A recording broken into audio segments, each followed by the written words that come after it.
Ok. Ok, chicos, vamos a empezar con la fisiología del sistema nervioso. ¿Ok? ¿Se logra ver la pantalla?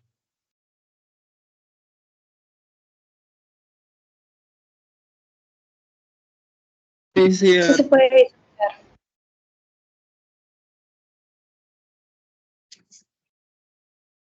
Sí, ¿no?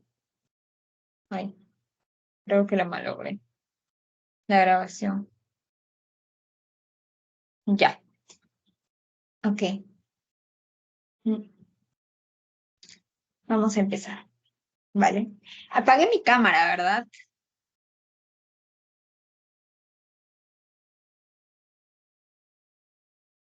Chicos.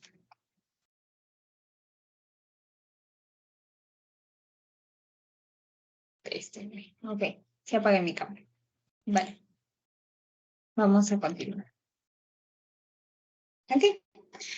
Ya chicos, vamos a ver la fisiología del sistema nervioso. Ok, como saben, mi nombre es Tatiana Cruz Riquelme y para eso vamos a iniciar con la actividad bioeléctrica de la neurona.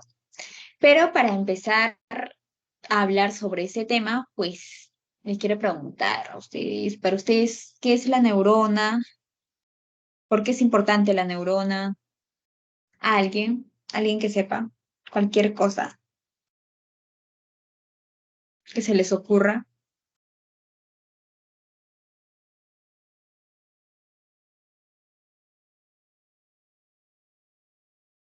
es una célula que va a transmitir información. Ok, exacto. Entonces, la neurona es una célula. Muy bien. Y es una célula especializada, ¿ok? Es una célula especializada en el sistema nervioso, ¿ok? Entonces, como dijo, va a transmitir información de señales, ya puedan ser químicas, eléctricas, entre otros, ¿ok? Entonces, es importante saber qué es cada palabrita, que no sepan, búsquenlo, chicos, porque eso nos va a ayudar a nosotros a poder entender un poquito más. ¿Ok? Entonces, empezamos con la actividad bioeléctrica de la neurona. Vamos a empezar diciendo que bueno, nosotros sabemos que en una célula cualquiera, va a haber un extracelular, intracelular y vamos a tener en el extracelular tanto cargas positivas como negativas y estas van a estar en diferentes concentraciones, ¿ok? Entonces, ahora vamos a ver un poco sobre las diferencias de estas cargas, ¿ok? Por ejemplo, la neurona, como pueden ver aquí una representación de la neurona, aquí, una imagen, la neurona tiene una diferencia de cargas alrededor de 70 milivoltios, ¿ok? Tanto en la cara externa, o sea, en el extracelular, como en la cara interna, que es el intracelular. ¿Ok? Estamos hablando de su membrana celular, de esta. ¿Ok? Entonces, cuando ustedes tengan en cuenta que la neurona tiene alrededor de 70 milivoltios, que es algo súper importante, si esta célula tiene esa diferencia de cargas, digamos, otra célula tiene la misma diferencia de cargas, pues no, ¿ok? Todas las células de nuestro organismo van a tener un potencial de membrana, eso sí, sin embargo, van a tener distintas cargas, ¿ok? Entonces, por ejemplo, las células cardíacas, los cardiomiocitos tienen alrededor de menos 90 milivoltios y entre otras células que pueden haber, la célula muscular lisa, menos 60 milivoltios, etcétera. ¿Ok? Entonces, ok, Tatiana, me has hablado del potencial de membrana, pero ¿qué es ahora el potencial de membrana? ¿Ok? El potencial de membrana, recuerden, va a ser esa diferencia de voltajes entre la cara interna y externa de la membrana celular. ¿Ok? Ese es el potencial de membrana, la diferencia de voltajes que va a existir. Y bueno, es propia de cada célula que existe y siempre va a estar presente mientras estemos vivos nosotros. ¿Ok? Entonces, ya les he dicho que si el potencial de membrana es la diferencia de voltajes de la membrana celular en la parte externa e interna, entonces va a haber una distribución desigual de los iones, ¿verdad? Entonces, aquí es cuando hablamos de los iones y vemos a esta parte derecha, este cuadrito menciona las distribuciones que existen, ¿no? Por ejemplo, tenemos el sodio, que al igual tiene una concentración mayor, como pueden ver, en el extracelular, ¿ok?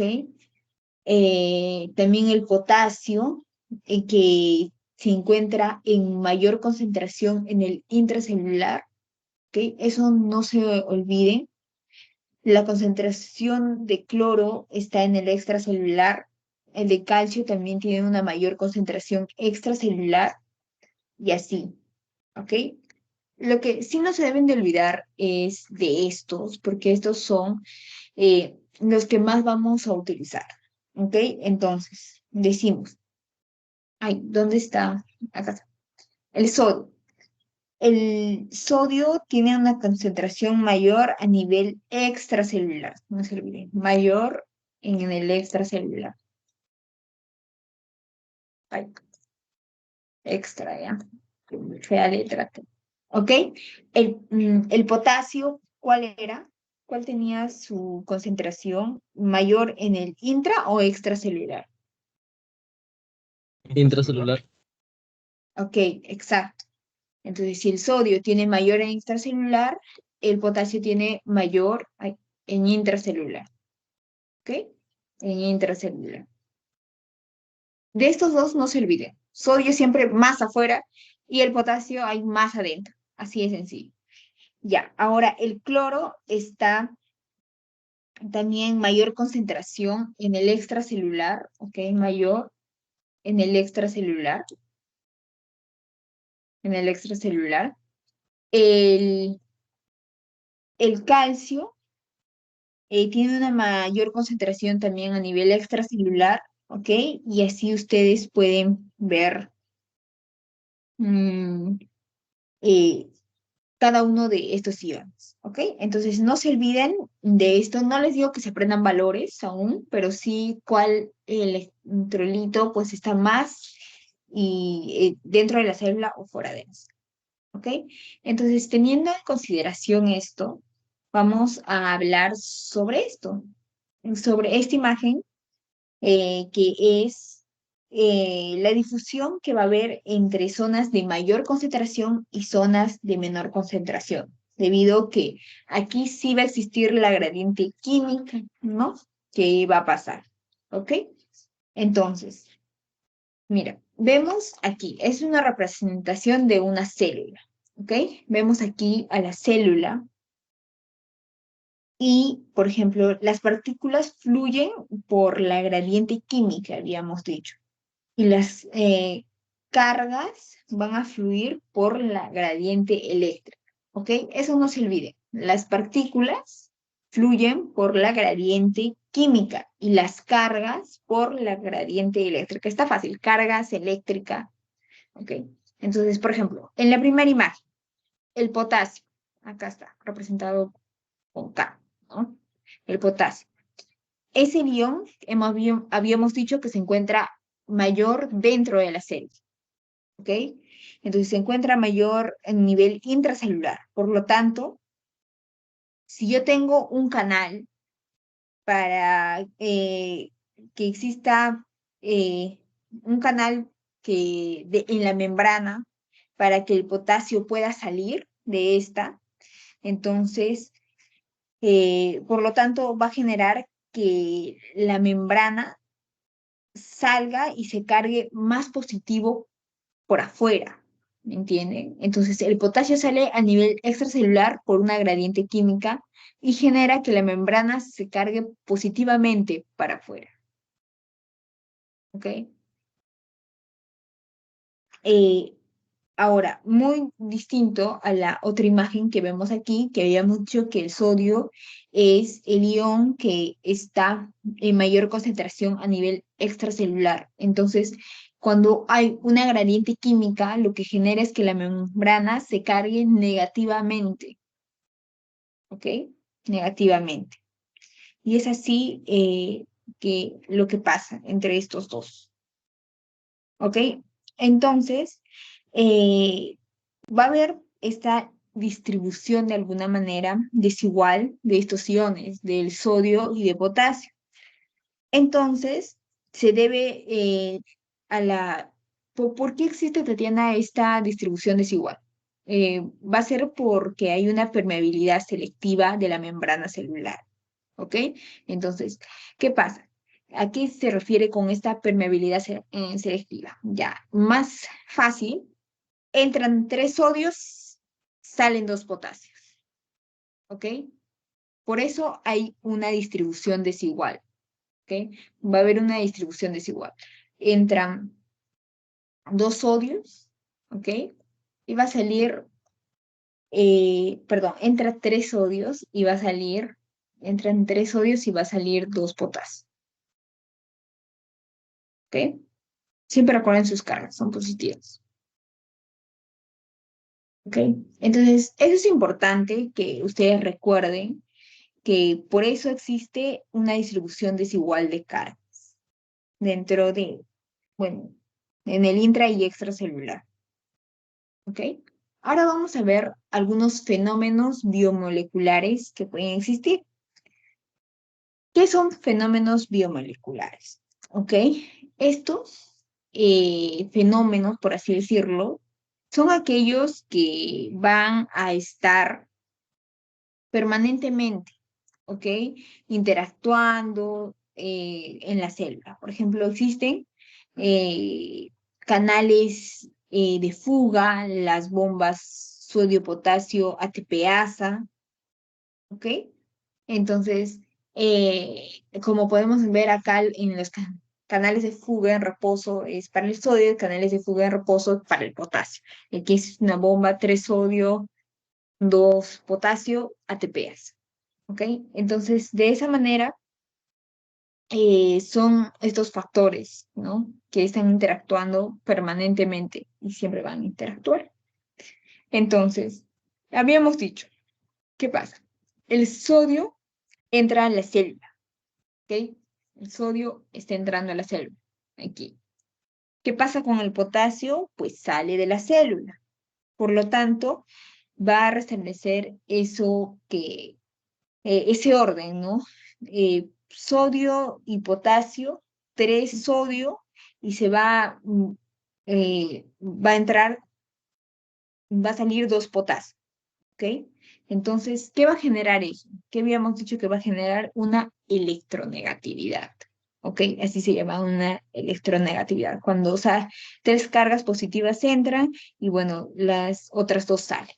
¿Ok? Entonces, a esto se le llama, también conocido, si algún día les mencionan, es una bomba electronegativa, de alguna manera. ¿Ok? Eso es importante. Ahora, hemos visto la gradiente química.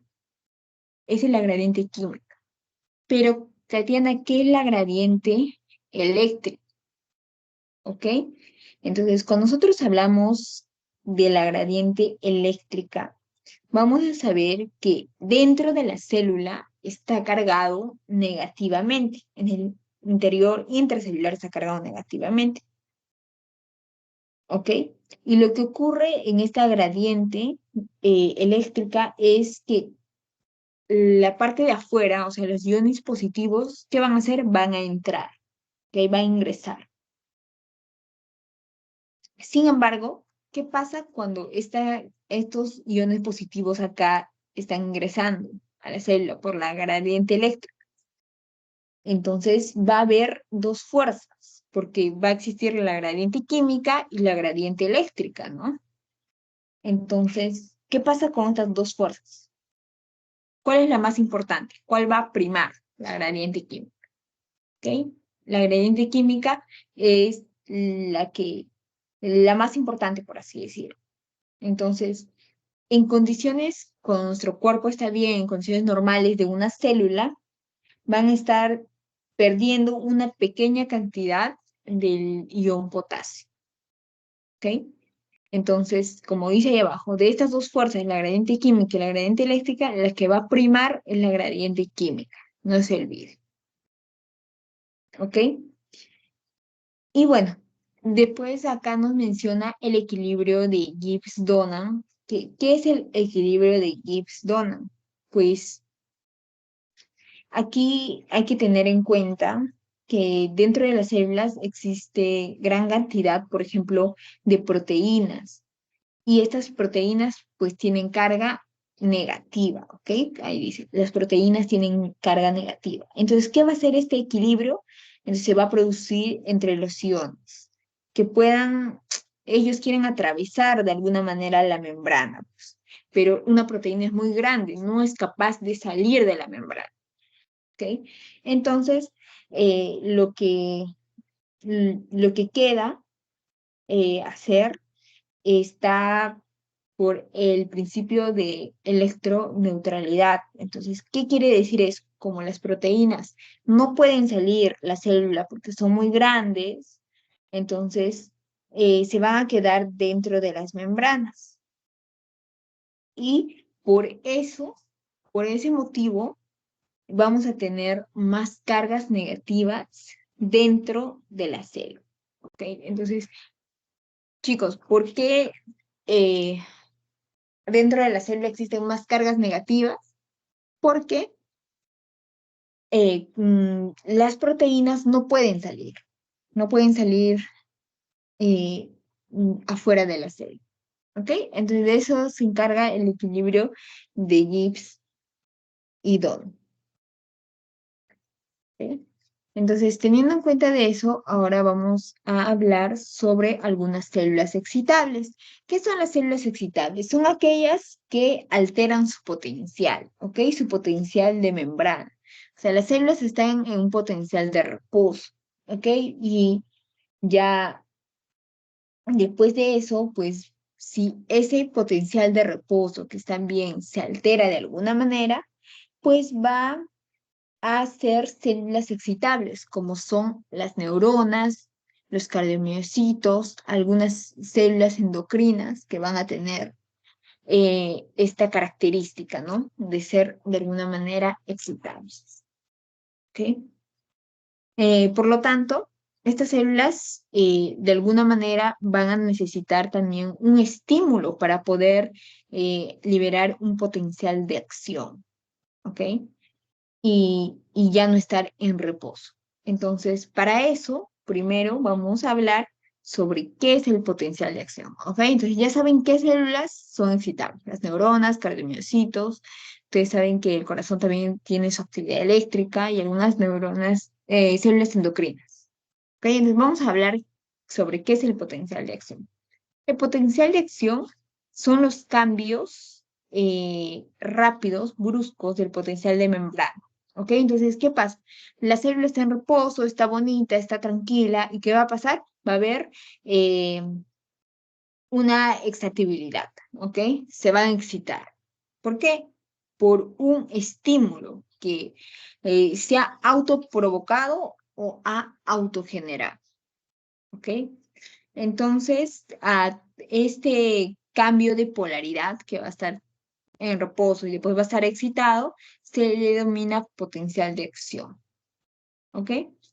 Entonces, algo importante es que vamos a ver acá en esta imagen, creo que se representa bonito sobre qué pasa y acá en la parte de arriba podemos ver aquí, así luce un tipo de potencial de acción que se da en el corazón, por ejemplo. Mira, es como una maceta que se da en el corazón, el potencial de acción. ¿Ok? Pero nosotros vamos a verlo de manera más educativa y en esta imagen. Vamos. Ok. Entonces, eh, primero vamos a ver. El potencial de acción no supera, ¿qué pasa si el potencial de acción no supera al umbral? O sea, por lo tanto, no genera una espiga, no, de alguna manera. No existe un potencial de acción, ¿ok? No va a existir. Pero si este, mm, bueno, si el potencial de acción de alguna manera supera al umbral, se va a generar esto, y es porque a partir de estos recién se van a abrir los canales voltaje dependientes. ¿Ok? Entonces, para que ustedes se guíen un poco más acá en esta imagen, mira, aquí vamos a tener el potencial de membrana en reposo, ¿ok? Está en esta línea, reposo, todo esto es reposo, ¿ok? Aquí, aquí en esta línea azul, vemos acá el potencial umbral, ¿ok? Entonces, de alguna manera, la célula está en reposo, la membrana está polarizada y está en estado inactivo de la célula, está tranquilita la célula. Entonces, empieza a subir, ¿no? Empieza a excitarse la célula. Pero ¿qué pasa si solo llega acá? Nada más acá. Así llega, digamos, acá estamos, y así llega y vuelve para abajo. ¿Ok? No va a pasar nada, no se va a producir el potencial de acción. ¿Por qué? Porque no ha pasado la potencia del umbral. Cuando recién pasa esta potencia del umbral, esta parte de acá, recién es cuando se va a abrir los canales de sodio, y va a empezar, ¿no? Todo el proceso. ¿Ok? Entonces, eso es lo primero. Si no pasa por el umbral, no pasa nada. No existe el potencial de acción. Otras características que podemos tener en cuenta es de este potencial de acción que va a tener amplitud, va a tener frecuencia y recordemos que la amplitud siempre va a ser la misma. ¿A qué te refieres, Tatiana, con que la amplitud va a ser la misma? Ok, soy chueca, pero aquí, por ejemplo, va a venir una célula, está en reposo, se excita, ya pasó el umbral, baja, ¿no? Y de nuevo puede pasar así, y de nuevo se excita, y baja de nuevo, y de nuevo se excita, y de nuevo, se excita, ay, disculpe, y baja de nuevo. ¿Qué significa amplitud igual? Que esto de acá siempre va a ser lo mismo. Acá me he pasado, pero siempre va a ser lo mismo. Esta amplitud siempre va a ser lo mismo. ¿Ok? Lo mismo con la frecuencia. ¿Ok? La frecuencia, o sea, de aquí a aquí, tiene que ser igual de aquí hasta acá. ¿Ok? Estos tienen que ser iguales. Entonces decimos que la amplitud y la frecuencia, pues tienen que ser iguales. ¿Ok? Siempre va a haber la misma.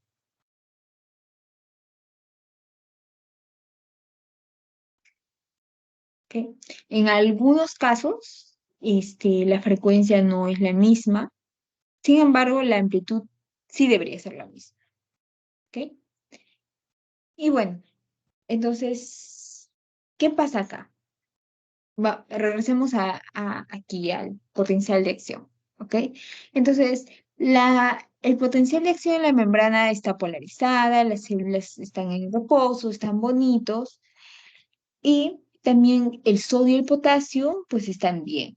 ¿No? Están tranquilos. Cuando van, ¿qué va a pasar? Estos siempre interaccionan, existen las bombas de sodio, potasio, ATP, pero ¿qué pasa cuando hay un estímulo que no sobrepasa el umbral, o sea, no se va hacia arriba?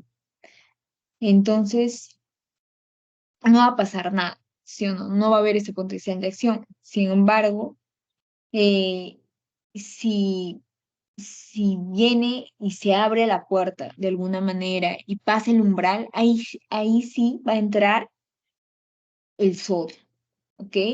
Y de esa manera va a despolarizar a la neurona. Entonces, ¿qué pasa? A esa fase se le llama despolarización, ¿ok? A esa fase se va a llamar despolarización. Entonces, ¿qué pasa? Acá está la célula, ya pasó el umbral, sigue arriba, sigue arriba, sigue arriba, hasta su máximo potencial. Todo esto, toda la subida va a llamar despolarización. Es propiamente del potencial de acción y desencadena la acción que realiza la célula. La membrana llega a un voltaje positivo hacia arriba gracias al ingreso de sodio. No se olvide, viene en examen, ingreso de sodio. ¿Ok? Ahora, ¿qué pasa? Ya llegó a su máximo y luego viene la otra fase, que se llama la fase de repolarización. ¿Qué ocurre en esta fase? Es el momento en que ahora se va a abrir los canales de potasio, ¿ok? Y, pero, ¿qué va a pasar? Que los canales de potasio, pues son bien lentos, ¿ok? Son lentos, son mucho más lentos. Entonces, cuando va a haber esta fase, se va a llamar hiperpolarización. Entonces, primero vamos a ver, estamos en la fase de la despolarización cuando se han abierto de alguna manera los canales y hay ingreso de sodio. Pasa la fase de repolarización y ¿qué va a pasar? Se van a activar los canales de sodio. ¿Y quién se va a aperturar? Los canales de potasio. ¿Ok? Entonces, gracias a esta carga positiva que han alcanzado tan alta, pues va a salir los potasios. ¿Ok? De alguna manera, pues los potasios van a salir, salen potasios. Pero ¿qué pasa? Después de que ya ha habido demasiada repolarización, va a existir la fase, o bueno, después de esta fase, la célula, ¿qué va a pasar? Va a regresar a un estado de reposo, ¿ok? Porque ya se ha repolarizado, ya ha salido potasio, entonces la célula va a estar tranquila de nuevo. ¿Gracias a quién? A la acción de la bomba sodio-potasio. O sea, ingresa potasio, sale sodio, de alguna manera. ¿Ok? Entonces, la célula va a entrar en un estado de hiperpolarización para que de nuevo quede en potencial de membrana y en reposo, o sea, quede tranquilo. ¿Ok? Entonces, eso es potencial de acción, es súper fácil. La célula está en reposo, si supera el umbral, pues hay un potencial de acción. Si ahí va a haber la acción de la membrana, va a entrar mucho sodio y ahí se va a producir esta fase. Después de eso, de la fase de repolarización, se inactivan los canales de sodio. Lo que va a pasar es que va a haber la salida de potasio y cuando ya hay demasiada repolarización, lo que va a pasar es que la célula de nuevo va a entrar en un potencial de membrana en reposo gracias a la hiperpolarización, ¿no? Y a las bombas de sodio y potasio. Ahora, ¿a qué se le llama periodo refractario? Hay dos términos, periodo refractario y periodo refractario relativo, ¿ok? En el periodo refractario no se va a producir un segundo potencial de acción, ¿ok? No puede producirse. No importa si existe más estímulo, no se va a producir un segundo potencial de acción. Sin embargo, ¿qué pasa en el periodo refractario? En este periodo refractario relativo, sí se produce ¿y qué pasa si se produce un estímulo más fuerte? Entonces, es posible que exista un segundo potencial de acción, ¿ok? Entonces, de esta manera entra en despolarización, va a repolarización y aquí de nuevo puede haber un estímulo y de nuevo despolarización, repolarización, de nuevo hay un estímulo, despolarización y repolarización. ¿Ok? Entonces, está fácil, de esto se encarga el potencial de acción de, de alguna manera. Entra sodio, sale potasio, y ya, eso es todo con respecto al potencial de acción para ser más sencillo, ¿ok? Entonces pasamos a la propagación del potencial de acción, ¿ok? Ya conocemos cómo es el potencial de acción de alguna manera, ahora vamos a ver cómo es su propagación. ¿Ok? Entonces, cuando existe un potencial de acción, o sea, se va a dar ¿por qué? Porque va a empezar propagándose por toda la membrana, ¿ok? Entonces, de esa manera, toda la membrana, ¿qué va a pasar? Se va a volver positiva, va a tener una acción positiva, ¿ok? Y después de eso, ¿qué va a pasar? Va a tener un periodo refractario, presenta una amplitud constante, como ya les había dicho. Las respuestas siempre de alguna manera van a ser iguales, ¿ok? Entonces, existe el potencial local o fenómeno local, también como se le conoce, y ocurre en la membrana de la célula, ¿ok? Entonces, ¿cómo se da esto? Pues estos fenómenos pueden, por ejemplo, aparte de la membrana, se va a producir un potencial y ese aumento de ese potencial va a hacer que la neurona, de alguna manera, pues se excite, ¿no? ¿Ok? Entonces, eh, vamos a ver cómo ustedes saben cómo está compuesta la neurona. La neurona también tiene su colita, tiene el axón, ¿no? Que está cubierto por la vaina de mielinas y entre vainas de mielinas son los nódulos de Rambier, como podemos ver en la primera imagen, ¿ok? Entonces, de esa manera está compuesta la neurona, ¿no? Entonces, ¿qué va a pasar? ¿Qué pasa en esta fase? Porque es importante. Ok, va a haber la propagación de este potencial de acción a través de quién, del axón. Ok, entra por acá y se pasa acá, ¡pum! Toda la célula. Ok, ¿qué va a pasar? El axón va a tener características, ¿no? Como acá está, la vaina de mielina, los nódulos de Rambier y todo eso. Entonces la propagación se va a dar gracias a la mielina, recuerden, la propagación es gracias a la mielina. ¿Qué hace la mielina? Pues la mielina lo que hace es aislar de alguna manera el axón y por lo tanto el potencial de acción de esta manera se va a transmitir de una forma saltatoria solo por el nódulo de Rambier. Ajá. Entonces va a ir de nódulo de Rambier a nódulo de Rambier, como pueden ver acá. Nódulo de Rambier, nódulos de Rambier. No va a pasar a través de la vaina de mielina. ¿Ok?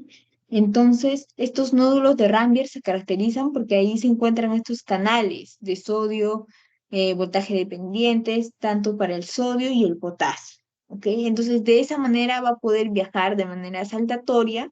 Y si tenemos un axón que mielinizado, vamos a tener buena velocidad.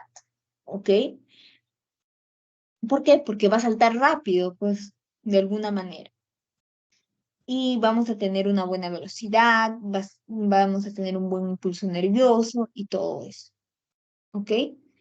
Entonces, eh, de esta manera se produce la propagación del potencial de acción. ¿Ok? También podemos ver acá las motoneuronas que van a tener una velocidad de transmisión de impulso nervioso alrededor de 120 metros por segundo, y la neurona transmite información sensitiva cuya velocidad va a ser de 80 a 120 metros por segundo. O sea, imagínense tanta velocidad que existe y por eso nosotros podemos movernos tranquilamente, porque existe bastante velocidad gracias a la que existe en la vaina de mielina, ¿no? Entonces la propagación del impulso nervioso puede ir de nódulo de Rambier a nódulo de Rambier y puede hacer más fácil, ¿ok? Entonces, recuerden que mm, la velocidad depende de este impulso nervioso y hay que tener consideración que hay distintas velocidades, ¿no? De las neuronas. Eso es importante. ¿ok? Entonces, teniendo en cuenta todo eso que hemos hablado, qué son las diferencias de carga, qué es el potencial de membrana, cuáles son los iones importantes, cuál es el ion extracelular más importante, cuál es el ion intracelular más importante, y hemos visto en las consideraciones, ¿no? Que va a existir. Ahora vamos a ver la fisiología del sistema nervioso, ¿ok? Ustedes ya deben de saberlo, tener conocimiento por ciclos anteriores, pero vamos a repasar un poquito acá, ¿ok? Entonces tenemos aquí la neurona, un esquema de la neurona, que no se olviden que es la unidad estructural, ¿ok? Del sistema nervioso, pero no es la unidad funcional, ¿ok? ¿Por qué? Porque si decimos que nuestra neurona es la actividad funcional, eh, vamos a hablar vamos a necesitar un conjunto de neuronas para poder tener una función o más de una función. Entonces, la neurona sola es la unidad estructural. ¿Ok? Entonces acá vemos el modelo clásico del sistema nervioso, vemos el sistema nervioso central, y el sistema nervioso periférico, ¿no? El sistema nervioso central, como ya saben, está el encéfalo, donde está el cerebro y tronco cerebral y la médula espinal. Y el sistema nervioso periférico es este sistema nervioso de relación craneal y periférico, y el sistema nervioso tónico, que es el simpático y es el parasimpático, ¿no? Entonces, ese es el modelo clásico del sistema nervioso, para poder diferenciarlo bien. Y también existe un modelo integrador, ¿no? ¿Qué significa, Tatiana, este modelo integrador? ¿Por qué me hablas de este modelo? Pues existen modelos integradores por generalmente las funciones, ¿no? En conjunto con las neuronas de todo de nuestro organismo, ¿no? Entonces, las neuronas, ¿con quién están en interacción? No solo con el sistema nervioso central, sino también interaccionan con el sistema nervioso autónomo de alguna manera, ¿no? Entonces, bueno, aquí no está. Vamos a ver acá las partes de la neurona para que sepan un poquito más rápido eh, sobre la neurona. Ahí tenemos las dendritas, ¿no? Primero tenemos el cuerpo celular y el axón. En el cuerpo celular contiene el núcleo, que es muy importante porque es el material genético de la neurona. Después tiene las dendritas que reciben señales de otras neuronas. ¿Ok? Después tenemos el axón, que como ya habíamos dicho, ¿qué va a hacer? Conduce impulsos eléctricos a lo largo de la neurona. Después tenemos la vaina de mielina, que hace de alguna manera que protege, ¿no? Al axón, y es por eso que el potencial de acción, ¿qué va a hacer? Va a saltar de nódulo de Ramberg a nódulo de Ramberg. ¿Ok? Entonces, cuando ustedes me preguntan, Mm, ¿cuáles son las funciones de la neurona? Recuerden estas cuatro, que es la propagación, la integración, la génesis y la transmisión. ¿Ok, Tatiana? ¿Propagación de qué? Propagación del impulso nervioso, como ya habíamos hablado. ¿Ok? Integración, ¿por qué? Porque la neurona integra impulsos. ¿Ok? Génesis también produce impulsos y la transmisión, pues, es del potencial de acción que va a existir. ¿Ok? Acá vemos más bonito la estructura de la neurona, ¿no? Tiene un núcleo, un citoplasma, y como toda célula en citoplasma, pues hay organelas, ¿no? Y también tiene sitios esqueléticos, sustratos, oligoelementos, etcétera, que va a poder existir. ¿Ok? Entonces, de alguna manera, aquí también hay una imagen donde vemos de manera más amplia cómo está compuesta la neurona. Vemos su cabecita, ¿no? Donde está el núcleo, que también tiene membranas, mitocondrias, aparato de Golgi, ribosomas, entre otros que puede existir. ¿Ok? Entonces, eso es con respecto a, a la primera parte que hemos hablado. ¿Ok? Ahora vamos a hablar sobre la membrana neuronal. ¿Ok? Cuando nosotros hablamos de la membrana neuronal, se nos tienen que venir a la mente tres cosas: estructura fosfolipídica, estructura proteínica, neurotransmisores o segundos mensajeros. ¿Ok? ¿Qué es la estructura fotolipídica? ¿Ok? La estructura fotolipídica es, como su nombre lo dice, que existe una membrana de fosfolípidos, ¿ok? Esta membrana es bilaminar, entonces cada unidad está formada por una cabeza polar y también por una cola de ácidos grasos y o sea, están estratificados, ¿no? Por ahí. Y después tenemos a la estructura proteínica. ¿Cuál es lo importante de esa estructura proteínica? Pues existen receptores, canales iónicos, bombas iónicas que pueden existir.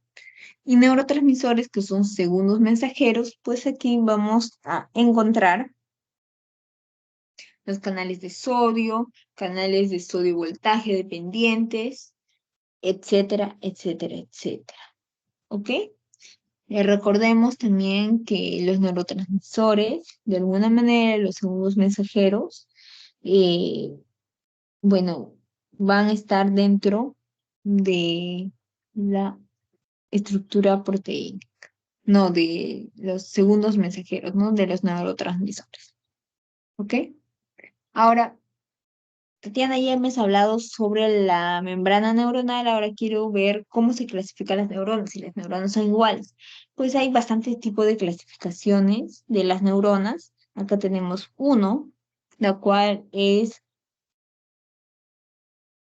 unipolar, bipolar y multipolar. ¿Ok? La unipolar es solo una prolongación elongada con el cuerpo celular hacia un lado. ¿Ok? La neurona bipolar son dos prolongaciones, como pueden ver, del cuerpo celular. Y la neurona multipolar, pues tiene más de dos prolongaciones en un axón. Y también va a tener múltiples dendritas que vamos a encontrar. ¿Ok? En esta En esta lámina, pues, hay un error. ¿Cuál es el error?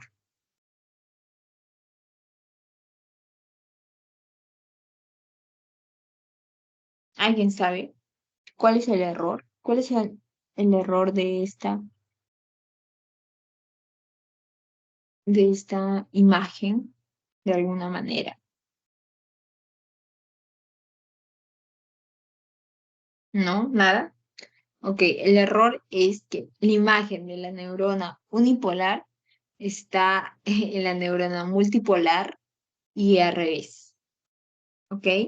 Entonces, si tiene más de dos prolongaciones de un mismo axón, pues y múltiples dendritas, es una neurona multipolar.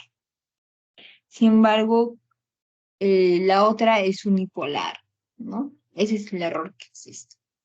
Ahora vamos a ver la clasificación también de acuerdo a su función. Vamos a tener la neurona de Purkinje, la neurona piramidal, la neurona estrellada, la neurona bipolar, la neurona cutánea, entre otros, ¿no? Entonces ustedes vean un poco más cómo actúa cada una de ellas y por qué existe, ¿no? Porque aquí ya, por ejemplo, en el cerebelo, pues la neurona de Purkinje, ¿no? Es bien conocida. Ahora vamos a hablar sobre las células gliales. ¿Qué son las células gliales? ¿Ok? Estas células son muy importantes en el sistema nervioso. ¿Por qué? Porque van a tener funciones que van a contribuir con el desarrollo y la formación de la mielina. ¿Ok? ¿Se acuerdan de la mielina? Las vainas de mielina y los nódulos de Ramberg. ¿Ok? Esos van a contribuir con el desarrollo y la formación de esa barrera hematoencefálica que existe. ¿Ok? Entonces, de alguna manera, pues, eh, tenemos nosotros más de 10 billones de vías nerviosas, tenemos más de 5 millones de glías, tenemos 100.000 millones de neuronas, o sea, wow, tenemos demasiadas. Sin embargo, está bien, ¿no? Para que funcione nuestro cuerpo. Ok. Entonces, tenemos las células gliales, que son un grupo enorme de neuronas, un conjunto de neuronas ¿qué tiene de característica estas células gliales? ¿Ok?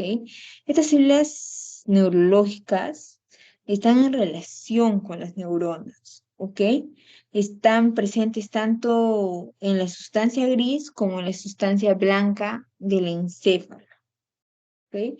¿Cuáles son sus características? Ahí lo ven. Remoción de neuronas muertas, regulación iónicas de señales bioeléctricas, aíslan grupos neuronales entre sí, existe un desarrollo axonal, la función de la barrera hematoencefálica y una desnutrición neuronal que puedan existir.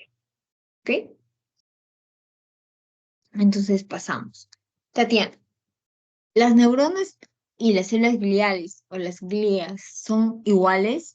Aquí lo vamos a ver y la respuesta es que no. ¿Ok? Las neuronas conducen el impulso nervioso a través de la conformación de redes y circuitos neuronales. Sin embargo, cuando nosotros hablamos de las células gliales, aquí podemos tener a la macroglia, microglia, son células auxiliares. ¿Ok? Solo son células auxiliares que de alguna manera van a dar un soporte mecánico y fisiológico que vamos a tener. ¿Ok? Entonces, dentro de la macroglia tenemos a quienes a los astrocitos, ¿no? Entonces, también tenemos a la célula epidimaria, al oligodendrocito, a la célula de Schwann, que es muy conocida, la glía radial también, ¿ok? La célula de Schwann aquí es importante. ¿Por qué es importante? Porque la célula de Schwann forma la vaina de mielina, pero a nivel periférico, ¿ok? Después de eso, pues vamos a tener a la microglia, que conforma el 5% de la neuroglia central y son células de alguna manera movibles, ¿ok? Van a conformar el 5% de la neuroglia central. ¿A quién tenemos en la microglia?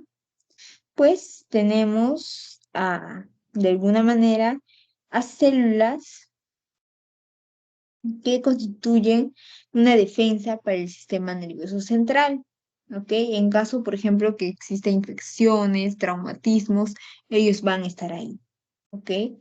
Entonces, de alguna manera, una microglia prolifera activamente capacidades fagocíticas, o sea, se lo va a comer de alguna manera. ¿Ok? Entonces, por esa razón, es muy importante esta células. ¿Ok? Recuerden, las neuronas no son igual que las células gliales. Las células gliales solo dan un soporte mecánico y fisiológico. ¿Ok? Teniendo en cuenta eso, pues vamos a pasar a la mielina, que la mielina, pues, como vemos, ayuda a que exista una conducción saltatoria, ¿no? Cuando el impulso nervioso va ahí entre nódulo de Ramberg y nódulo de Ramberg. ¿Ok? Eh, por ejemplo, en algunas enfermedades, ¿qué pasa? No existe esta mielina. Entonces ahí se da una patología, ¿no? Que decimos, por ejemplo, la esclerosis múltiple. La esclerosis múltiple, de alguna manera, es cuando en la neurona hay zonas que no tienen la mielina, están desmielinizados, ¿ok? Entonces va a haber un problema en esos casos. Entonces tenemos la composición de la mielina, como vemos en la diapositiva, la mielina in situ tiene un contenido de agua del 40%, proteína del 18%, lípidos 79%, carbohidratos 3% y proteínas y lípidos 0,23%. Y la composición lipídica de la mielina humana, ahí lo podemos ver, el ácido fosfatídico, la fosfatidilcolina, la fosfatidil, etanolamina, etcétera, etcétera, etcétera. Todo eso va a tener. ¿ok? Entonces, ahora vamos a pasar a un tema muy bonito, que es la sinapsis. Es un tema que también viene bastante en los exámenes, ¿ok? Para hablar de sinapsis, pues tenemos que ver que existen sinapsis eléctricas o también llamadas iónicas y sinapsis químicas o metabólicas, ¿ok? Entonces, estas sinapsis eléctricas es por acoplamiento de canales iónicos, ¿no? Sin embargo, las sinapsis químicas es por ligación del transmisor y del receptor, ¿ok? Entonces, en la terminación nerviosa presináptica, aquí vamos a tener a botones sinápticos, mitocondrias, vesículas sinápticas, autorreceptores, aparatos químicos.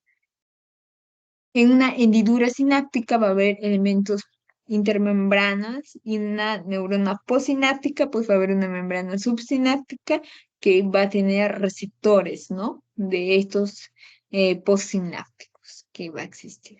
¿Ok? Entonces, en la imagen se ve receptor abierto, cómo es el receptor cerrado, cómo existe la neurotransmisión en este tipo de células. ¿Ok? Entonces, aquí vamos a pasar a ver cómo se da este fenómeno de alguna manera, cómo se produce. ¿Ok? Para una manera más educativa, más, por así decirlo, académica, les he colocado esta imagen. ¿Ok? Entonces, ¿qué pasa? Recuerden. Las neuronas se comunican entre sí y esa unión, a esa comunicación que se le va a llamar sinapsis, ¿ok? En esta sinapsis, una neurona va a enviar un mensaje a otra neurona y a esa otra neurona se le llama neurona blanca, ¿ok? Entonces, la mayoría de sinapsis químicas, recuerden, se comunican con mensajeros químicos y si son sinapsis eléctricas, pues fluyen directamente entre todas las células, ¿ok? De esa manera podemos ver. Ahora, si hablamos de en sí la sinapsis, ¿no? Vamos a ver que eh, de alguna manera dentro de la terminal axónica de una célula hay muchas vesículas sinápticas, ¿ok? Por ejemplo, miren acá en la imagen, ¿dónde está?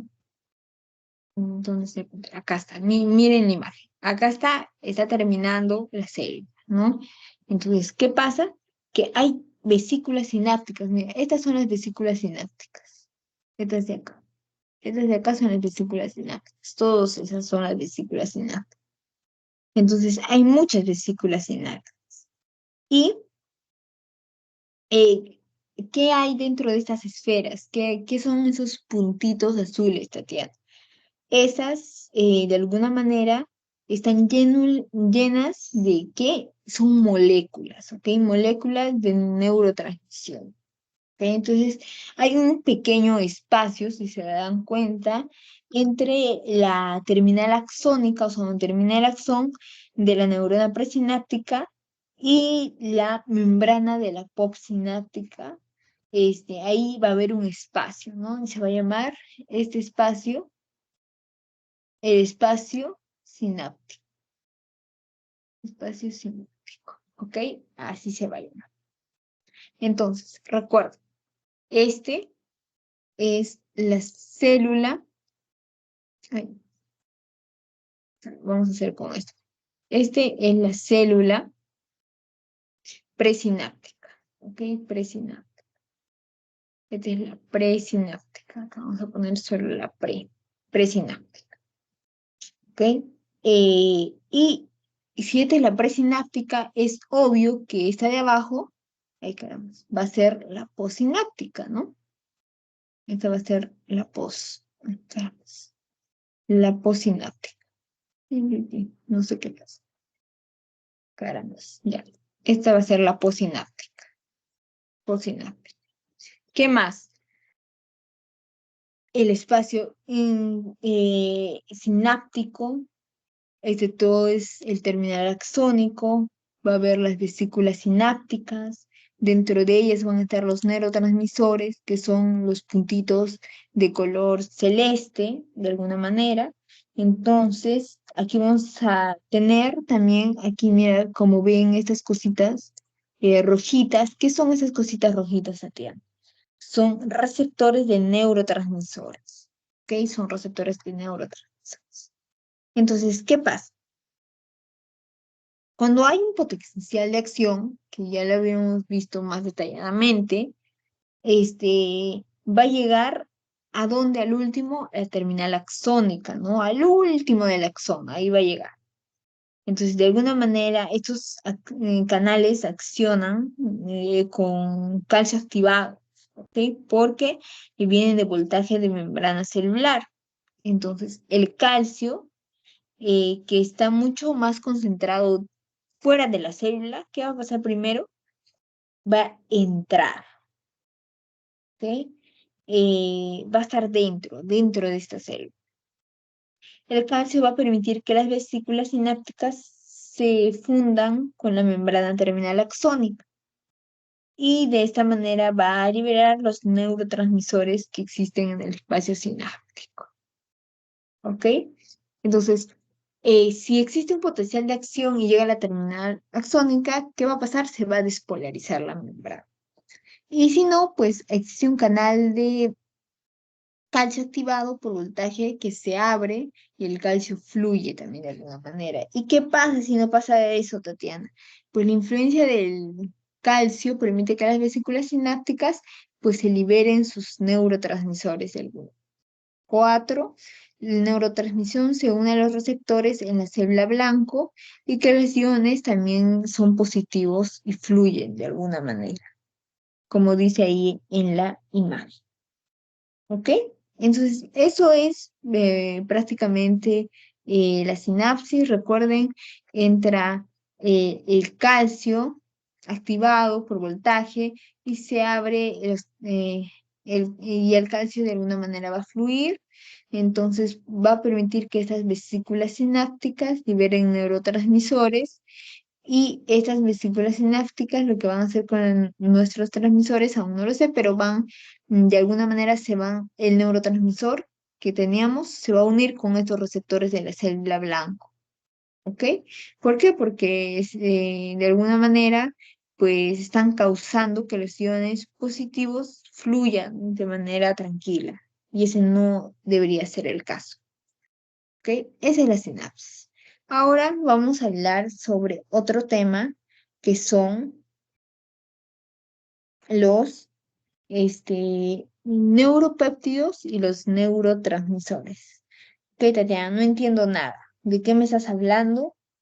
Porque no sé qué son los neuropéptidos y no sé qué son los neuroreceptores. Ok, vamos a hablar de los neuropéptidos.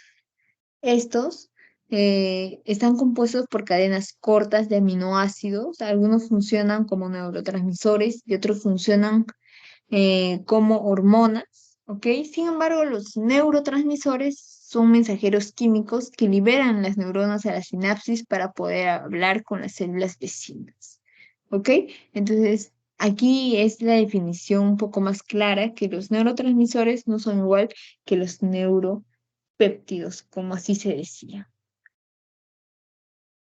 ¿ok? Eh, Pasamos a la siguiente, pues vemos acá los neuropéptidos, a la clasificación, que pueden ser los opiáceos, los neurohipofisiarios, las secretinas, las insulinas, las taquicinas, etcétera. ¿Ok? Eh, y bueno, acá vemos los neurotransmisores, que son súper comunes, ¿no? Que ustedes pueden conocer, que es la dopamina, la adrenalina, la serotonina, la noradrenalina, la histamina, el glutamato y el GABA, ¿no? Entonces, son biomoléculas, como dice ahí, que se encargan de transmitir la información de una neurona a otra neurona, ¿ok? Y va a excitar la actividad celular postsináptica, ¿ok? Acá vamos a ver también los neurotransmisores importantes del sistema nervioso central, un poco más detallado. Por ejemplo, acá vemos la acetilcolina. Y vemos los receptores, ¿no? Que tienen receptores muscarínicos, 1, 2, 1, 3, 5, y la mayoría en papel de vigilia, la consistencia de la consolidación, pues me tenía loco.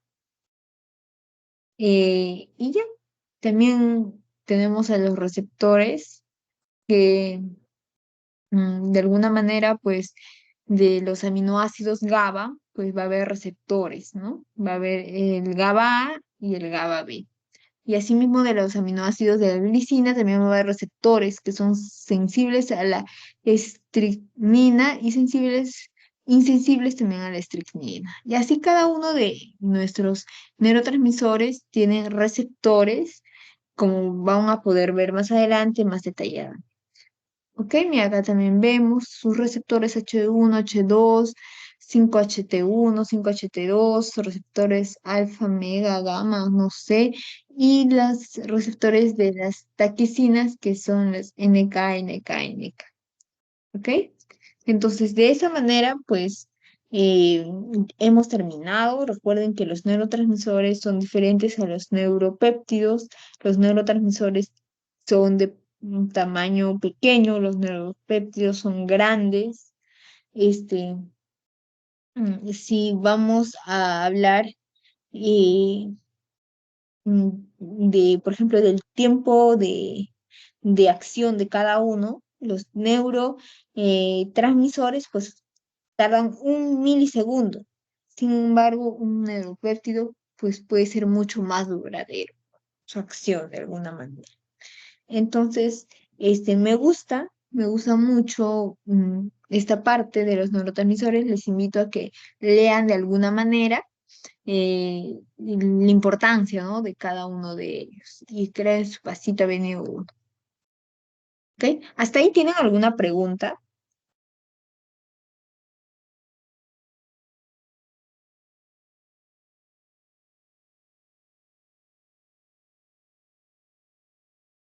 ¿Alguien? ¿No? Si no tienen preguntas, sí, no tengo preguntas. ¿No? Nada. Están ahí, están vivos. Hay preguntas. Ok, ok. Entonces, recuerden, esta es una parte inicial. Siempre en sus exámenes le va a venir sobre el potencial de acción, sobre la sinapsis, todo ese proceso. Recuerden que fisiología es como un cuentito, ¿ok? Es bonito, es largo, pero bonito. Ahora vamos a ver las funciones motoras de la médula espinal y tronco encefálico, cerebro y cerebelo, ¿ok? Este es más, lo he hecho más resumido para que no sea tan largo, la verdad, y para que ustedes también puedan estar más tranquilos, ¿ok? Aquí les tengo la médula espinal, ¿ok? Esta es la famosa médula espinal que la hemos visto muchas veces, pero mm, tiene partes, ¿no? Esta médula espinal de alguna manera tiene partes. Entonces vamos a ver cuáles son las partes de alguna manera de la médula espinal. ¿Ok? En la parte superior, pues, tenemos al cerebro, ¿no? El cerebro, ahí podemos ver, este, súper bonito nuestro nuestro cerebro, de ahí en la médula espinal, pues se va a dividir de alguna manera, si lo queremos ver por vértebras, lo podemos ver en la cervical, torácica, lumbar y la sacro, ¿se acuerdan? La cervical había 8 pares, la torácica 12, la lumbar 5, el sacro también había 5 y había pues las coxigias, ¿no? De alguna, manera. Pero en esta imagen, pues no hemos visto esto, ¿no? No vemos las vértebras. En esta imagen, pues tenemos aquí al cerebro, de alguna manera, tenemos a todo esto que es la médula espinal, todo esto que es la médula espinal, y pues tenemos aquí a la cervical, a la torácica, a la lumbar y la sacra. Pues aquí tenemos a nuestro cerebelo, nuestro bulbo raquídeo, nuestro mesencéfalo, etcétera, etcétera. ¿Ok? Entonces recuerden, médula espinal, la cervical, la torácica, la lumbar y la sacra. ¿Ok? Eso es importante. Ahora, pues de alguna manera vemos la médula espinal cortada, ¿no? Cortada. Cuando vemos cortada, se va a ver así, como una mariposita o no sé cómo ustedes lo vean. ¿Ok? Entonces vamos a tener de alguna manera la sustancia gris, la sustancia blanca, ¿ok? Y ¿cuál es la sustancia gris? ¿Ok? Es la que aparece en la mariposa. Esto es la sustancia gris. Y la sustancia blanca es lo de afuera, ¿no? Entonces recuerden que en la sustancia gris pues hay una asa dorsal, una asa lateral, una asa ventral. Tenemos al cordón dorsal, al cordón lateral y al cordón vertebral. ¿Ok? Tenemos el conducto ependimario, y etcétera. Entonces, esa es la parte más básica que le pueden saber. La parte que forma una H es la sustancia gris y la parte que lo rodea a esta sustancia, pues la sustancia blanca. Eso es lo que quiero que recuerden, es lo básico, ¿no? Y de ahí ya salen los nervios periféricos y entre otros. ¿Ok? Continuamos. Ahora, existe una distribución funcional de los núcleos motores de esta médula espinal. ¿Ok? Entonces, ¿la H qué era? La H era la sustancia gris o blanca. Sustancia ¿Alguien? gris. Exacto. Entonces, aquí en la sustancia gris, ¿qué va a haber? Núcleos motores de la médula y se van a dividir así en colorcitos. ¿Está feo de aprender? Sí, pero vamos a hacerlo de una manera más bonita, ¿no? Realmente, pues, no tienen que saber cada uno de estos núcleos. Sin embargo, pues, existe una distribución funcional, ¿no? Y que es muy importante, estos núcleos motores de la médula. ¿Ok? De los núcleos motores de la médula, de la médula, de las astas anteriores, existe una parte medial, existe una parte lateral, ¿ok? Entonces podemos verlo así por colores, por distribución y sus fascículos, ¿ok? Por ejemplo, acá se divide por zonas, ¿no? En algunos libros lo van a ver por zonas. Zona marginal, la zona gelatinosa, el núcleo propio, el núcleo dorsal o de Clark, perdón, núcleos motores, ¿no? Que va a existir aquí. Y en la parte blanca también va a haber el tracto espinocerebral posterior, el tracto laterocorticoespinal, el tracto rubro espinal, etcétera, etcétera, etcétera. ¿Tienen que aprenderse todo? No. Algunos importantes sí. Entonces vamos a hablar de los más importantes, considero yo, que ustedes van a tener que aprender. ¿Ok? Entonces empezamos. Ok. Cuando nosotros hablamos, por ejemplo, ¿por qué es importante eso, Tatiana? ¿Por qué tenemos que ver la médula espinal, los núcleos? ¿Para qué me va a servir en adelante en medicina saber todo eso? Ok. Cuando nosotros hablamos sobre la hemisección modular, existe el Broad Square. ¿Ok? ¿Qué es eso? Ay, disculpe. Mm, ya. El Broad Square lo que va a hacer es que es un trauma, ¿ok? Es un trauma, una enfermedad de la mielopatía inflamatoria, ¿ok? Entonces, ¿qué va a pasar acá? Que las vías motoras van a tener una debilidad, ¿ok? Entonces, ¿Cuál lado del cordón va a ser lesionado? Pues este lado va a estar lesionado. Mira, acá está la H, ¿no? Este lado del cordón, de alguna manera, va a estar lesionado. ¿Ok? Entonces, de alguna manera, pues la persona va a perder una función motora de la mitad del cuerpo. ¿Ok? Va a perder el dolor, la temperatura, ¿ok? Y no va a poder moverse, ¿ok? Este se llama el síndrome de Brugge-Schwarz, ¿ok? Y esto solo es porque puede haber un trauma, ¿no? Una mielopatía inflamatoria. Entonces, por eso es importante saber cada uno de los núcleos que van a existir, ¿ok? El síndrome medular central, ¿ok? Bien, recuerden, este es el Brugge-Schwarz. El síndrome medular central. Ahora, ¿qué parte de la médula tatiana acá está dañada? ¿Ok? Como dice, la parte central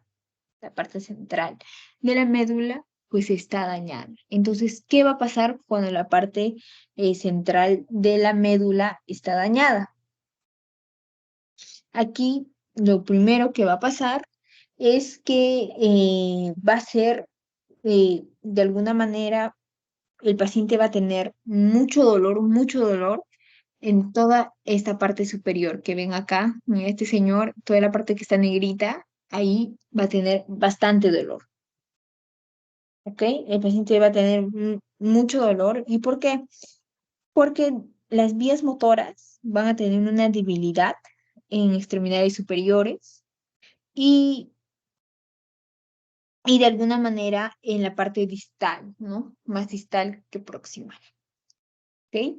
Entonces, eh, por eso va a estar afectada las vías motoras. Ahora, si hablamos de las vías sensitivas, va a haber una pérdida también de esta vía sensitiva, ¿de acuerdo? Entonces, va a haber una pérdida superficial eh, de la vía sensitiva y la vía profunda, pues, va a estar preservada. Y si hablamos de las vías autonómicas, pues, también pueden estar afectadas, no necesariamente, pero pueden estar afectadas.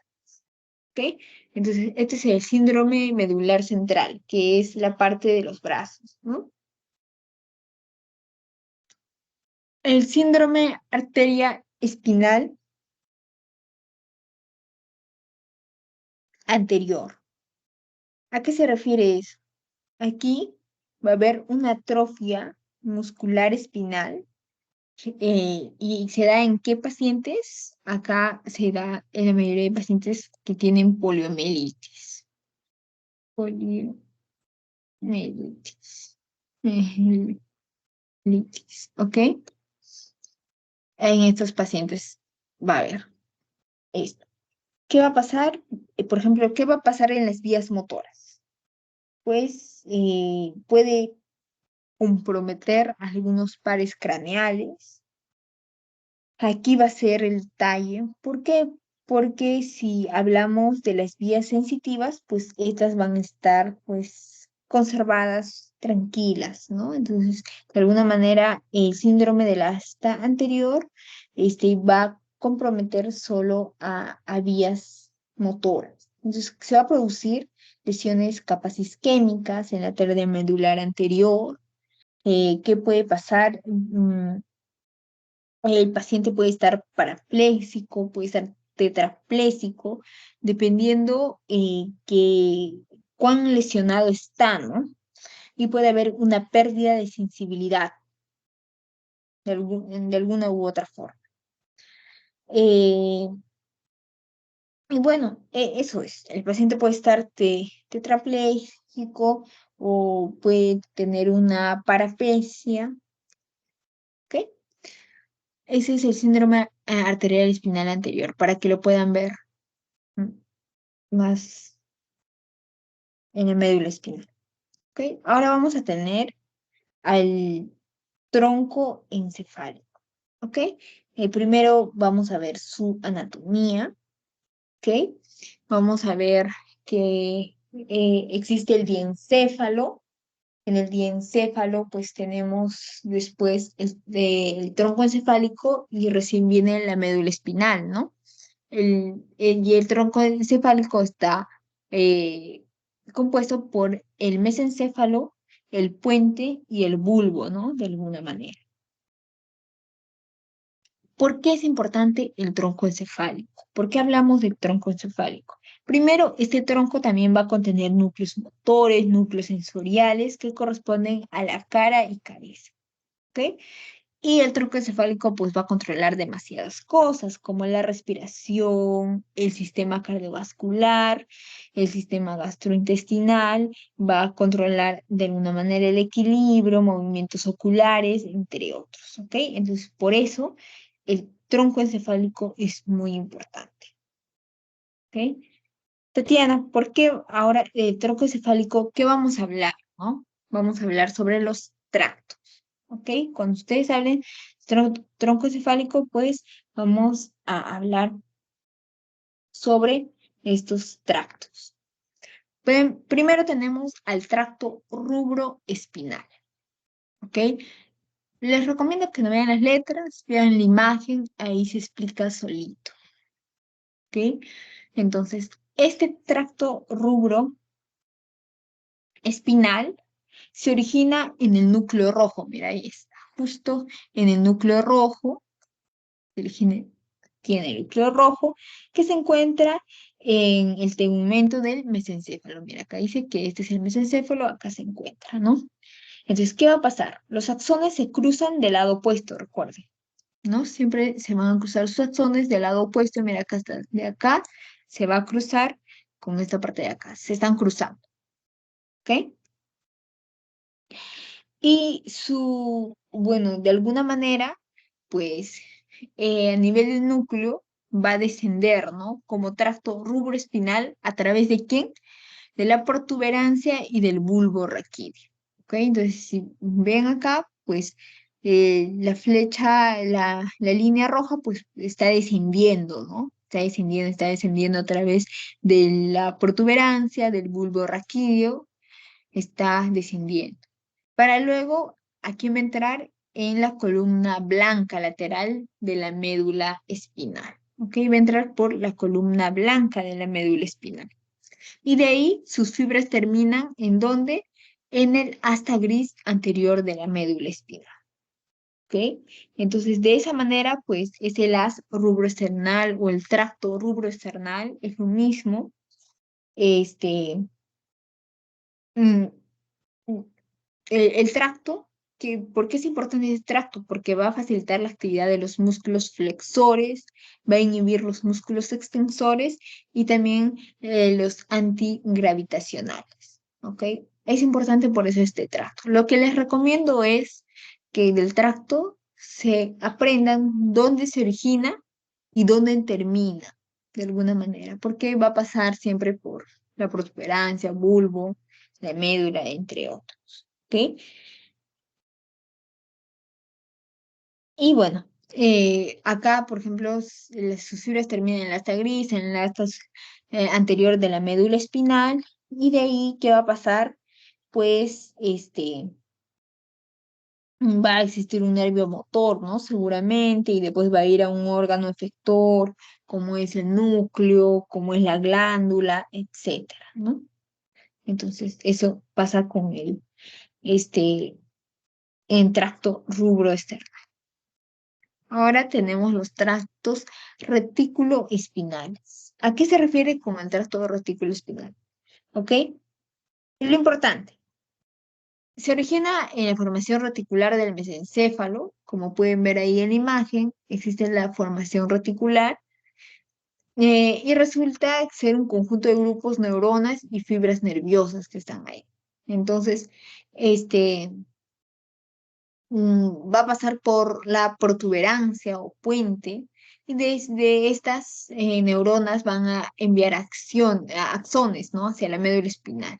Entonces, de alguna manera va a ser directa. Y estas fibras, como dice acá,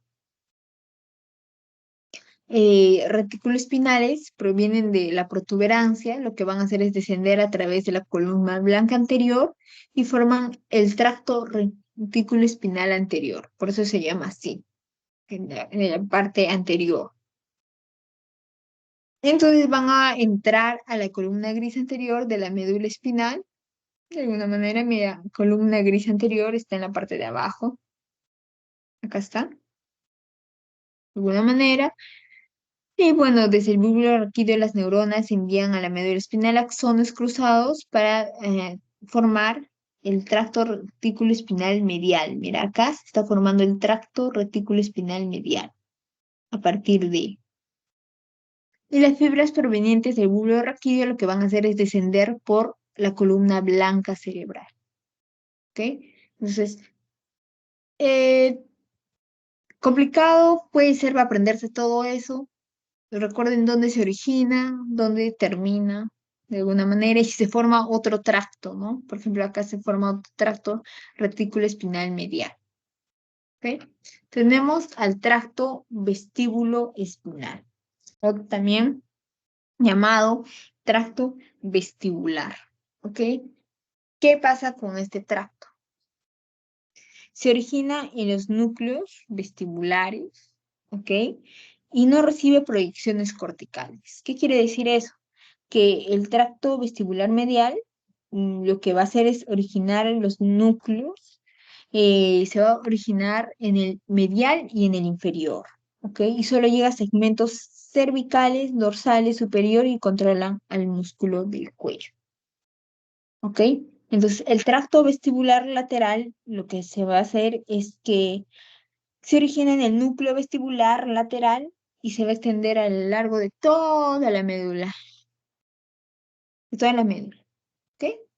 toda la médula. Y de esa manera va a participar en el control de músculos gravitatorios, ¿no? ¿Qué va a pasar en este caso? Pues facilita la actividad de los músculos extensores, inhibe la actividad de los músculos flexores y así también interviene en el mantenimiento y en el equilibrio. ¿Ok? Entonces, cuando se aprendan el tracto, vean siempre qué va a pasar, ¿no? Con por qué es importante, ¿no? ¿Qué actividad de los músculos va a ayudar o en dónde interviene cada uno de ellos. Después tenemos al tracto espinal, ¿ok? El tracto espinal se origina en el tubérculo cuadrigémino superior, ¿ok? O sea, en las células nerviosas del colúculo superior del mesencéfalo, que ahí podemos verlo de verdecito, ¿ok? Aquí lo podemos ver. ¿Qué va a pasar? Sus fibras se cruzan en la línea media y después descienden cerca del fascículo longitudinal medial. ¿Ok? Y ahí vemos el fascículo longitudinal medial con una flechita señalada de color azul, por ahí desciende. Entonces, descienden a través también estas de la columna blanca, de la médula espinal, y sus fibras terminan en la columna gris anterior de la médula espinal. ¿Ok? Como pueden ver ahí. ¿Por qué es importante este tracto tecnoespinal?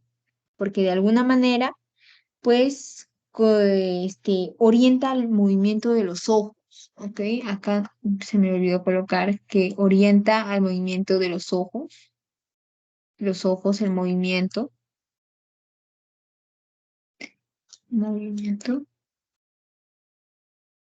y y también eh, el movimiento de la cabeza por estímulos, ¿no? Por estímulos. Por ejemplo, si alguien intenta meter tu dedo al ojo, pues lo que tú que vas a hacer es mover, cerrarlo, ¿no? De alguna manera. Y la cabeza también hacia estímulos que podemos tener. Y aquí pues va, la musculatura, va a inervar la musculatura del cuello de alguna manera, ¿no? Entonces va a controlar estos movimientos de cabeza en relación a los reflejos, ¿no? Que hay que nosotros tenemos, ¿no? También ante estímulos visuales que tenemos y va a hacer esa función, ¿ok?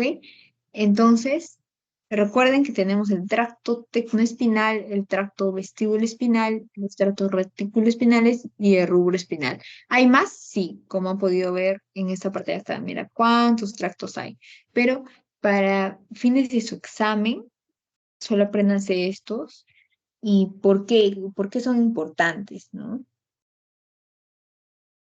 Ahora, vamos a hablar sobre el cerebelo un poco más rápido. El cerebelo es una estructura pues importante. ¿Por qué? Porque de alguna manera controla la función motora, ¿ok? Nunca se olviden. El cerebelo controla la función motora.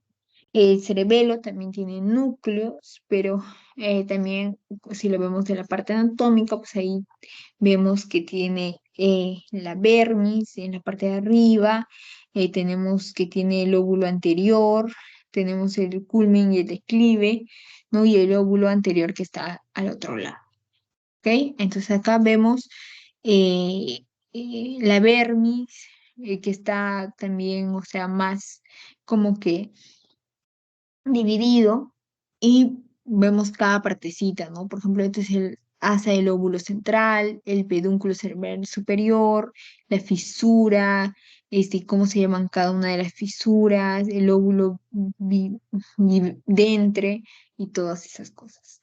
Tienen que aprenderse lo más básico, para, para saber, ¿no? Un poco sobre la estructura y todo eso. Pero no es necesario que se aprendan todo, ¿ok? Recordemos, el cerebelo, pues, tiene una función motora, es considerado el árbol de la vida, por eso tiene, pues, bastantes lóbulos de alguna manera, y ahí vemos, pues, que tenemos a la língula, culmen, declive, tuber, piramidal, la úvula, ¿no? La úvula, entre todos esos. Algunos datos, ¿no? El cerebelo constituye el 10% del volumen del encéfalo y contiene más del 50% de las neuronas. ¿Ok? ¿Dónde hay más neuronas? En el cerebelo. El cerebelo también instruye a la corteza cerebral respecto a la dirección del tiempo y fuerza del movimiento que van a tener.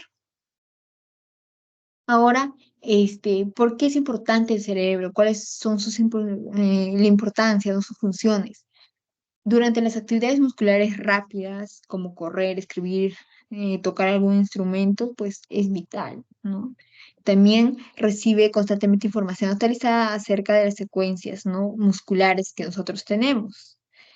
También el cerebelo contrasta movimientos reales, ¿ok? Y una planificación anticipada del siguiente movimiento, ¿ok? Entonces, por eso el cerebelo es muy importante en la función motora. Ustedes ya están pensando levantar su dedo, que, o sea, digamos, van a tocar, ¿no? Un instrumento y saben que van a mover los dedos, pues él ya tiene una planificación anticipada del siguiente movimiento, ¿ok? Entonces, es importante eso. Por eso es importante el cerebelo, ¿ok? Ahora vamos a ver este, los sistemas motores, ¿no? Existen sistemas motores, el sistema de movimientos reflejos, movimientos rítmicos, movimientos voluntarios. Los movimientos reflejos son respuestas rápidas, ¿ok? Estereotipadas e involuntarias, ¿ok? Puede ser por algún estímulo. Movimientos rítmicos, mezcla de reflejos voluntarios, por ejemplo, si ustedes están caminando, están masticando, ya saben el siguiente movimiento que va a venir, ¿no? Además, ustedes pueden decir, ok, paro de caminar, paro de correr, paro de masticar. Y movimientos voluntarios, pues son con un propósito y son aprendidos, ¿no? Por ejemplo, el ya manejar un vehículo, tocar un instrumento, de esa manera. ¿Ok? Es importante que sepan la diferencia de estos sistemas motores. ¿Ok? Ahora viene el control de retroacción. ¿Ok? ¿A qué se refiere esto? Por ejemplo, es muy bonito. Cuando se lanza una pelota muy pesada, o sea, imagínense ustedes, están lanzando una pelota de hierro, no sé, y ustedes lo lanzan, la información que ustedes van a enviar al uso muscular va a mandar información rápida hacia la médula ósea. ¿Ok? Y de alguna manera lo que va a hacer es que va a tener una mayor amplificación y una mayor concentración, ¿ok? ¿Por qué? A la siguiente vez que reciba la misma pelota, ¿ok? Porque, por ejemplo, digamos, si yo te digo, carga mi pelota, tengo una pelota normal, ustedes ya saben cuánto pesa la pelota. Entonces ustedes capaz van a tomarlo de una manera tranquila, ¿no? Pero si yo te doy un objeto que ustedes no saben su peso, pues tu mano hacia dónde va para abajo, ¿no? Sin embargo, si yo te vuelvo a dar ese objeto, tú ya vas a saber que va a tener mayor fuerza, ¿no? Entonces, ustedes, cuando yo te dé ya, tu mano no se va a ir para abajo, sino ya vas a sostenerlo mejor, por así decirlo, ¿no? Entonces, eso trata el control de retroacción, la orden específica de un estado deseado, ¿ok? Entonces, hay una señal de error, es cuando te damos pues la pelota que está muy pesada y tu mano primero se va a ir para abajo, ¿no? Sin embargo, si te doy de nuevo la pelota, pues va a haber un procesamiento de entrada. Ya ha habido una amplificación, un filtrado, tú vas a saber que esa pelota es pesada y vas a tener en cuenta que vas a agarrarlo con mayor fuerza, ¿no? La pelota. El control anticipador. ¿A qué se refiere de eso? Generalmente es por información sensorial, por eso acá vemos un ojito, ¿no? Que está viendo. Y bueno, esta persona, por ejemplo, ve el objeto que va hacia ella y va a generar la contracción de la musculatura, ¿no? De alguna manera. Entonces, ¿qué pasa? Va a haber un control anticipador de memoria. Primero lo que va a pasar es que va a haber ese control. Primero, el accionador va a ser lo sensitivo, el ojo, va a ver, ¿no? La pelota. Y después de eso, pues va a haber un procesamiento de la entrada, es decir, un filtrado, amplificación que la señal va a llegar a la médula espinal. Pero, este, si, como nosotros ya lo hemos visto, va a haber una orden anticipada de la respuesta. Ustedes ya van a saber cuánto, de alguna manera, de qué material es, cómo es, ¿no? Entonces, va a haber el músculo, que va a ser el accionador que va a recibir, ya está anticipado, ¿no? Que tienen que colocarse más duro tu mano para recibir esta pelota pesada, de alguna manera. ¿Ok? Aquí vemos las áreas motoras de la corteza cerebral. Ok, este, podemos ver 3 niveles de control. Recordemos que están organizados de esta manera en paralelo. Y bueno, tenemos aquí al tálamo, los ganglios basales, cerebelo, que de alguna manera tienen conexiones, ¿no? Con el tallo cerebral con la médula espinal. Recuerden que las áreas motoras de la corteza cerebral tienen una conexión directa con la médula espinal, y de ahí y la médula espinal, pues con la contracción muscular, los movimientos, los receptores sensoriales del músculo, información sensorial y todo eso, ¿no? Entonces ven cómo ustedes de alguna manera están relacionados directamente, y los que están entre líneas punteadas, pues porque están relacionados indirectamente. ¿Ok? Ok. Acá vamos a ver el, el área motora suplementaria. ¿Ok? Acá vamos a ver pues las cortezas, ¿no? La corteza premotora, la corteza frontal, la corteza primaria, el surco central, la corteza parietal posterior, la corteza motora primaria, entre otros. ¿Ok? Esto lo vamos a ver más adelante, es un tema más específico. Vamos a ver las áreas, cada una de las áreas y por qué, cuáles son importantes, eh, y todo eso. ¿Ok? Lo que tienen que aprender ahora es que existe un área motora suplementaria, y su estimulación induce a movimientos complejos. ¿Ok? Y área premotora, que es estimulación induce a la contracción muscular alrededor de una articulación unilateral. ¿Ok?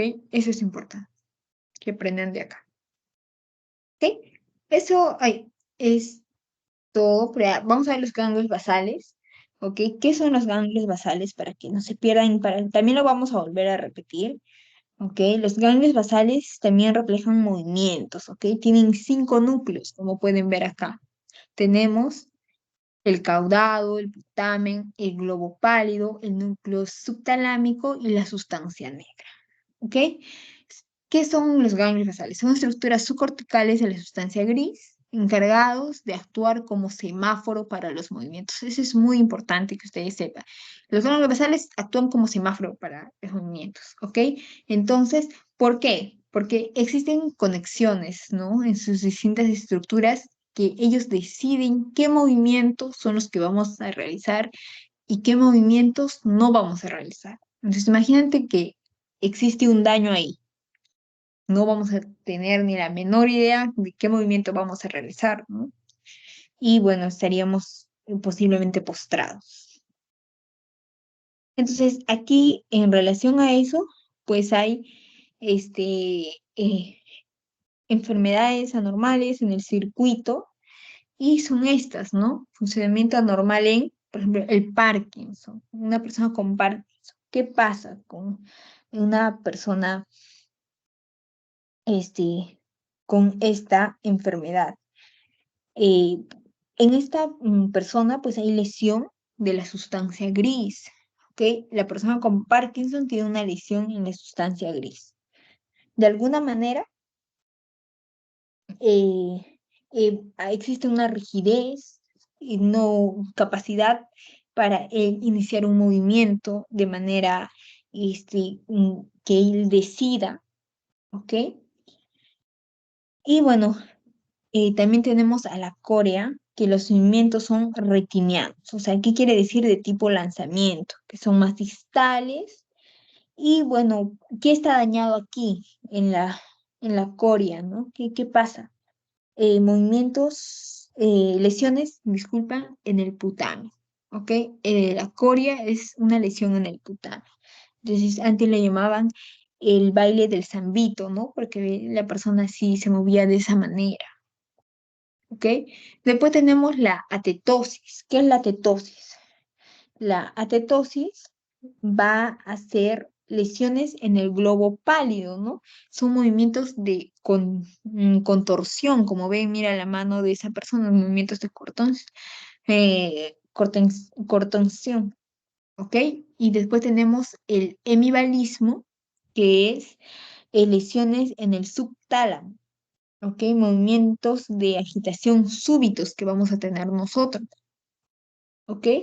Ese es el hemibalismo, que de alguna manera estos movimientos, si bien son proximales y se producen cuando hay lesiones del subtálamos, pues van a ser movimientos bruscos, súbitos que vamos a tener si existe un daño. Entonces recuerden que de alguna manera, pues los ganglios basales funcionan como semáforos que van a controlar los movimientos, si no vamos a tener estas alteraciones como el Parkinson, la coria, la estetosis y el hemibalismo, y por eso es muy importante que no exista un daño en estas partes del cerebro. ¿Ok? Entonces, con esto hemos terminado, chicos. No sé si tienen alguna duda, alguna pregunta. ¿Se han dormido?